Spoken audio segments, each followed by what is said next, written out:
Hello everyone, how's it going? Dr. Incompetent here, and let's play some Norland, shall we? This is a hooded horse game that I've been meaning to try, and I'm going to be playing like an early build demo. So obviously, this is an alpha version, lots of things are still in play. But I figured we could get at least a preview of the game and see what it's all about. I've never played before, I've never watched any content on it, so we're going to dive in, and I'll begin with the tutorial. Because, I'd like to know how to play and see what kind of a game this is. Welcome to Norland. You are the king and head of the noble family. Your lords obey your commands, but they also have their own will. However, only through their skill in combat, intrigue, and economic management, you can become the founder of a great dynasty, create the most powerful kingdom in the world, or, together with good allies, survive the approaching crisis. Your history is just beginning. Oh my goodness. Okay. So this is like, Hooded Horse does Clanfolk, so this might be by the same developers that produced Clanfolk, or it's definitely in that wheelhouse of like RimWorld Clanfolk. So a colony management game. Interesting. Okay. Camera controls. Let's take a look around. You can use WASD or hold down the mouse wheel to move around. We can zoom in and out using the wheel. Great. Man, the graphics are really good in this. Look at that loot. Speed up time. Sometimes it makes sense to accelerate the passage of time. For example, at night, when everyone's sleeping, try different game speeds using the 1, 2, 3 keys or the time control buttons. Okay, I slowed it down, I paused it. Building management. In Norland, you only control the noble family, so you need to assign a manager to oversee the workers in the buildings. Oh, okay, interesting. So it's not necessarily like RimWorld or, Clanfolk management in the sense that you only control the immediate royal family. The instructions given by the Lord Manager are sufficient for 3 days, and on average, one Lord can manage 7 to 10 buildings. Let's appoint a manager in the hall where the builders are assigned. Select the hall and click the management button in the building menu in the bottom left corner. Okay, I see this here. And choose a Lord for the manager role. Wait for the Lord to distribute instructions to the workers. Okay, so we're going to select management button and choose a Lord for the manager role. Okay, so we've got builders, automatic priority here, appoint manager. And, Stranodar is level 10 at management. So you could see like he distributes instructions to the workers. He gets a 242% production bonus, and you can see the production bonus just basically scales up based on their management level. So we'll just kind of select. Oh, we can't select, so we have to select her. That's fine. And then we need to wait for her to distribute instructions to the workers. So let's see where she's going. I'm going to select her, and then you can see her talking to people, and she's telling them this is what I want done, and I want it done now, or you will be executed. Here's her mood, her loyalty, her knowledge. Here it looks like her husband. She has an inventory. This is interesting. It's kind of like you get the vibe of Crusader Kings blended in with, the kind of Clanfolk feel. And she's distributing. I'm going to speed it up so she gets done with that. And she finished it. Building construction. Great. The workers are now aware of your plans and ready to start building. Wood is the primary resource for construction, so our first priority is to build a lumber mill. Click on the construction menu. Select the resources section, choose the lumber mill, and place it in the designated area. Okay, so click the construction menu, which is this hammer in the bottom center of the heads-up display. And then we need to click on resources and lumber mill, and they want us to build it up here. Makes sense? Okay. Wonderful. I'm going to right click to clear that. Now let's build a rye field to ensure everyone has food. The rye field is best placed on fertile soil, otherwise it will yield very little. Click the right mouse button to go back one step in the construction menu. Okay, I already did that. Select the rye field. I see it. After choosing the construction site, exit the construction mode using the right mouse button. Okay, so you can see all of this is like fertile soil up here, and they want us to put it here specifically. So we will, and then we're going to right click and have them do this. So we'll just kind of speed it up all the way. Right click again, close this up, and you can see here they come to build the lumber mill. All right. They finished that, and then they're going to go ahead and get this field together. You can see them up here dancing around. They're talking about how hot it is. And build, build, build. They've got some scaffolding in place. Interesting. And they're done. Okay, great. So, assign managers. Since the employees need instructions, don't forget to assign managers to the new buildings. Oh my god, we have a chain of command. Note that the higher the management skill of the Lord, the more additional product the building will produce under his management. Select Lumber Mill and assign a manager through the building menu in the bottom left corner. So I'm going to select this, and I'm going to select a manager right here, and this guy will produce the most. All right, so he's on there, and then I'm going to appoint a manager. And he's already doing one, but I think he can manage more than one. Yeah, they can do more than one. So he's going to get the most out of it. And then we just wait for them to be explained to the workers. So, oh my gosh, I'm going to pause it because I think this game is hilarious. Look at this. Here's Stranodar, who is 38 years old, and he's conducting an inspection. And he's coming over here to be like, hey guys, this is what I want you to do. Stop slacking off. And he's got like the stern finger as he gives them the rules, and he got some experience. And then now, if I click on this building, oh, they don't want me to do that right now. Okay, so they do say prices and salaries. Once the workers receive their instructions, they will start their duties. During the day, they work, and in the evening, they attend to their personal matters, receiving salaries, purchasing goods, and drinking beer. To manage prices and salaries, click on the finance button. Okay. So right here, here on the right in daily expenses over here, you see that the salary that is paid out to each worker at the end of the day. And on the left, the prices and quantity of your products that you sell to the peasants at the local market every evening. Ideally, one character consumes 1 unit of food per day, and to relieve fatigue, they need to drink 1 unit of alcohol. Okay, so 1 unit of food per day and 1 unit of alcohol. So I have 10 beer, but I have no meat. I have a lot of flour and rutabaga, so I guess that's what they're eating.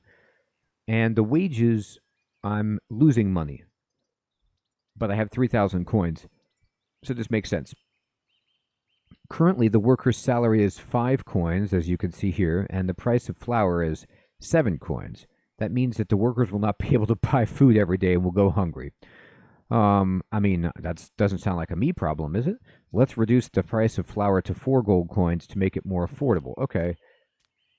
Oh my god, this is the advantage of being a lord, right? So it's like I own the flour and I own the workers. So I'm like, I'll give you money that you then have to pay back to me for your food. Sounds like a good deal, right? Oh boy. Markets operate in the evening after 6 o'clock when the peasants have free time for shopping and rest.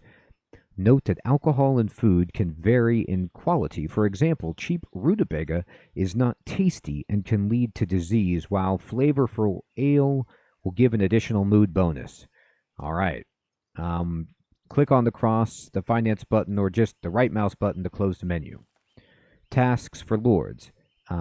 Besides managing buildings, your lords can also carry out other tasks. However, they will refuse to do so if they are unhappy. It seems that one of them is already unhappy now. This is indicated by the red background on his portrait. Uh-oh, big boy's unhappy. Let's see what has happened. Select the unhappy lord by clicking on his portrait. In the lord's menu, you could see his many indicators, such as mood and loyalty, inventory, traits. You can hover over any icon and indicator to learn the details, okay? If the mood is low, the Lord may become depressed, refuse to carry out orders, and his loyalty decreases. And if his loyalty falls below 25, he may leave your noble family or start a rebellion. Now to find out why the Lord is unhappy, let's move to the Needs tab. Here you could see his needs and thoughts, the sum of which determines his mood. If it's below 25, he is unhappy. Thoughts can arise from needs or as a reaction to certain events. Hover over a thought to learn more details. Torturous desire, dear God. So his unfulfilled wish is bothering him. I must do it at all costs. Reason, desire. Now let's return to the main tab to fulfill his wish and thereby improve his mood, okay? Desire for rings. That's what he wants. So he has a torturous desire for rings. If you hover your mouse over the desire icon, you will see that this lord dreams of holy rings. The rings that appear in the resource list in the upper left corner belong to your king and are in his inventory. Oh, I see we have 7. Let's share the holy rings with this lord by rewarding him and at the same time increasing his loyalty. Click the action button, select the king, and choose reward. The character will receive a reward from the king for faithful service. King, persuasion level 11. As a result, thought rewarded plus 13, loyalty plus 25. But it cost 5 rings. Okay. Great. Once your king finds the time, he will reward the lord you have chosen. However, you can make him complete the task immediately. Click on the king, okay, which is Voinodar. Click the reward task in a list of received tasks at the top of the menu. Wait for the king to reward the unhappy lord. Note that you can also cancel his task by clicking on the cancel button that appears when you hover over the task. Okay, like up here. All right, let's go ahead and just wait. So let's see what happens. So he's unhappy. The king is hunting down what I think is his son. I'm not sure. And giving him rings. He's giving orders to the farmers. He got rings. And... or he's giving the rings. He's talking about it. He's like, I'm going to reward you. He's like, really? Me? Yes, you. Done. The efficiency in performing tasks depends on the Lord's skill level, which you could see on the 3rd tab of the character menu. Please note that the Church of St. Sophia has granted each house only 5 titles for lords. Therefore, it's best if the skills of some lords match those of other lords. Okay. Done. When your heir grows up, he will also need a vacant title, but while he's still a child, it's time to focus on his education. Click on his portrait. Education. Lords gain experience by engaging in skill-related activities. It can also be obtained through education or textbooks. Children gain more experience from education. Let's assign education to the young heir. Click on the action button, select education, and then the field of knowledge you want to teach. Wait for the lesson to finish so we can boost his rhetoric, his economy, his philosophy, his warfare, and his general training. Let's do a little bit of the old liberal arts college training. And looks like Zvova is great at that. Hint, when 2 lords are involved in the task, you will see the task icon in the menu for both of them. Remember that you can ask them to complete the task immediately. Oh, that's right. Okay, so I can click on her, and then she's, actually doing her inspection hall. And then I can just be like, go do it. But skills alone are not enough. To build and produce, gain special bonuses, acquire expertise in skills and knowledge of other languages, you need knowledge. They are contained in books, or in the minds of lords. Books, in turn, are purchased from the Holy Caravan or stored in the library. Fortunately, it's already built. In the Knowledge menu, you can assign lords to study and write books. Books can be written in different languages, but most books on technology belong to the Imperial period and are written in the Imperial language. Open the Knowledge menu. Assign a lord to study brewing. Okay, Knowledge. And then we can go to Hop, Field, and Brew. And we could be like, hey, learn how to do this. And she's really good at studying, so you learn it. If at least one lord has read a book, it becomes available to all. However, if he dies, the knowledge will be lost. Close the knowledge menu and wait for the completion of study. Hint, you can double click on the portrait of any lord to quickly move the camera to them. All right, so I'm going to watch her, and she's actually educating her son right now, so we'll kind of wait for that, speed it up, zoom out, watch him go in and out. Oh, here she goes. She's now sitting down.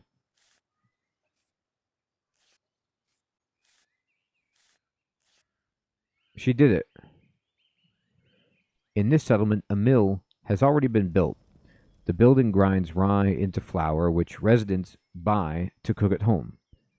The mill and other production buildings require task assignment. For this, there is the production menu. You can place a one-time order, make X, or request ongoing support to maintain a desired level, do until X. Let's order the support for maintaining the quantity of flour at 60 units per day. Click on do until X on the flour card. Specify how much flour you want to have in the warehouse. All right, do until X. Okay. So we want to maintain until 60. Good. Done. Now the peasants will take rye from the warehouse by themselves, and at the end of the working day, they will bring the produced flour to the warehouse. Please note that you already have 30 units of flour, but to complete the task of producing 60 units of flour, you will need an additional 30 units of rye, as 1 unit of rye produces 1 unit of flour. All right, close the production menu. Okay, we'll just kind of let things go. Uh-oh, bandit attack. Oh, holy Sophia, bandits have stealthily approached our settlement. We must fight back. Fortunately, we have some time before they launch their attack. Open the army menu. Menu Army allows you to create combat squads, but first you need to hire warriors. Click the Add button. Okay. We have a few warriors, but we would like to increase our chances. You can add warriors by freeing slaves, inviting unfortunate peasants, or hiring mercenaries. Newly hired peasants and slaves will be consumed by the fear of death and will run away at the first sign of danger, while mercenaries usually need 1 or 2 days to reach your settlement. Oh boy. Fortunately, there's a group of mercenaries near the city ready to be hired right now, and there is some weaponry in the warehouse, so let's increase your army. Note that you must pay the church a daily tax for your warriors, the amount of which depends on their skill. Hire several mercenaries. Okay, so they're down here. And I have still 3,000 coins, so I'll hire, I guess, there's different mercenaries here of different, like, attack values. 1, 2, 3. Okay, good. Creating a squad. Every unit should be led by a lord. The higher their command skill, the higher the unit's morale will be, and the lower the chances of the soldiers fleeing when taking damage. You also select the warriors who will form the squad and the equipment they will be armed with. Click on the squad creating button, okay? Select a commanding lord, all right? Strandman is the best. By clicking on the warriors in the barracks, move all of them to a squad. Actually, no, Strandman isn't the best. Oops. Oh my, I did the wrong thing. Here, try it again. Army. Army. Well, he's good at commanding. He's just not good at fighting. Okay, interesting. Oh no, I think he already has like a small squad built. Because he was able to add more warriors before. I don't know if I did that right. Anyway. Move this. Yeah, they want me to move that lord into the command slot. Arm your squad.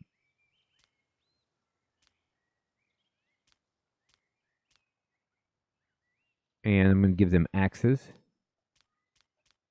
So everybody has weapon. We'll give them as much armor as we've got. Oh, I can't do that right now. They just say create 6 warriors, 6 weapons, which we did. All right.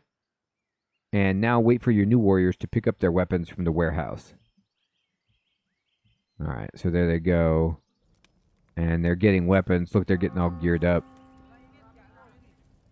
The squad is under your direct control and can be managed with the right mouse button. You can find its menu in the lower left corner. It's time to attack. Select your squad by clicking on the banner or the commander's portrait at the top, okay? I guess I can click on the banner. And then click the right mouse button on the enemy's squad banner. They're right here. To engage in combat. They're waiting for you to the west of the village. I see them. Wait for the battle results. Hint, you can also send the squad to any location by clicking right mouse button on the ground. Alright, let's see. Are they moving? Did I do that right?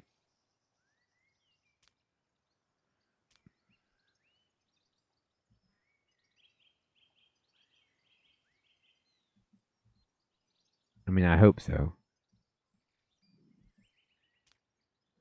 Are you going to fight or what, dude? Here, I'm gonna,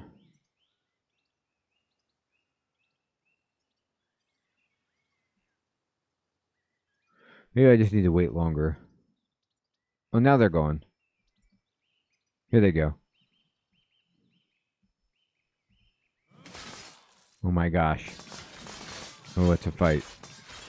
Oh, no, they've lost.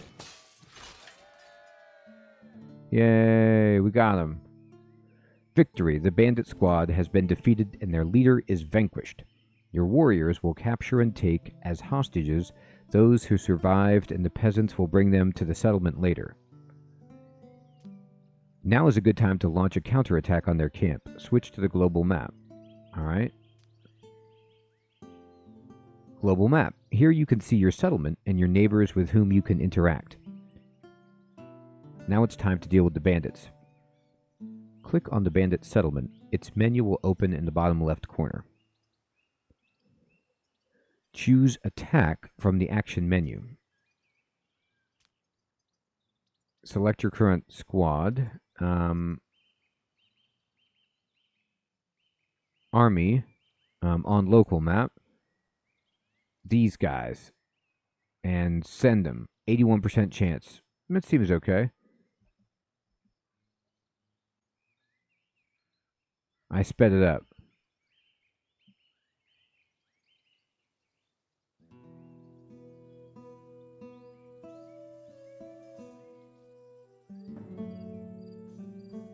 There they go.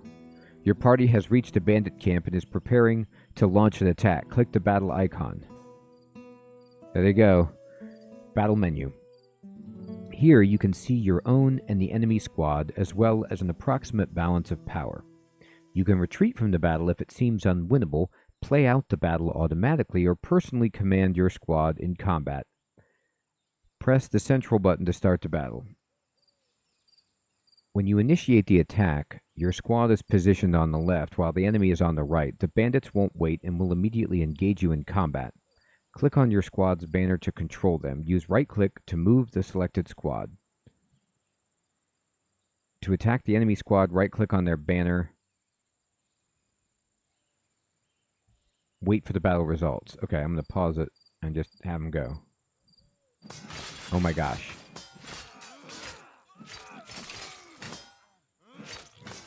We're fighting. Oh, we got it. Victory! So we lost none. One died, one escaped of theirs, and we captured the other. Camp of Forest Bandits. Attack, success. Bandit camp destroyed. Relations with neighbors, +5. Attitude towards your matriarch, +9. Loot, 25 gold and a question mark. Okay. Relations with neighbors. Excellent. Your squad has defeated the enemy, freed the hostage, and will soon return home.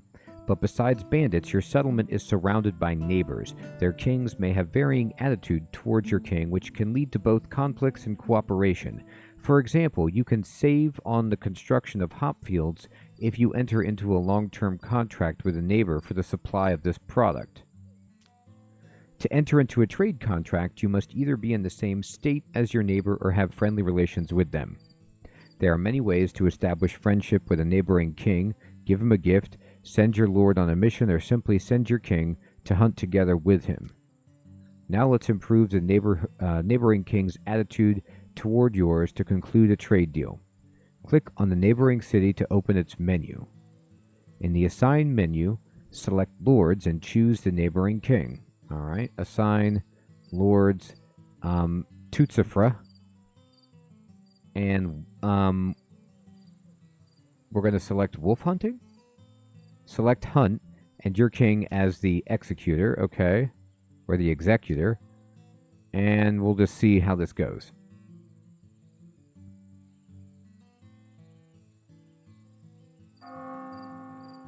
He's talking to him. Excellent. Your kings had a great time together, and now the neighboring king considers you a friend. Relationship above 25. It's the perfect time to talk business. To conclude a profitable deal, send your lord with the highest trade skill. Click on the neighboring city to open its menu. In the Assign menu, select Trade and choose Sell Hops. Assign your lord to finalize the deal. Wait until the task is complete. Tip: many tasks on the world map can be carried out using messengers who act on behalf of your king. However, they require the paper resource to transmit the message. Okay, so who has the best trade? 10, 2, 3. All right, so you. We're going to go ahead and we're going to select, and we're going to go Open Trade. Selling hops, and we're going to, I'd like to actually select this guy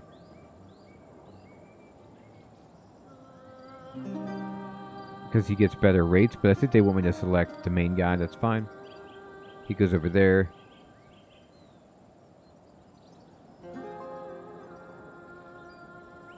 Wind Peak success. Dear Voinodar, I am writing to express my delight at the conclusion of such a lucrative trade agreement. Not everyone can sheathe their sword and engage in negotiations. Signed and sealed, King Tutsifra. Tutsifra and you have entered into a trade agreement. This means that during this period, Tutsifra will create a daily trade offer under the conditions below.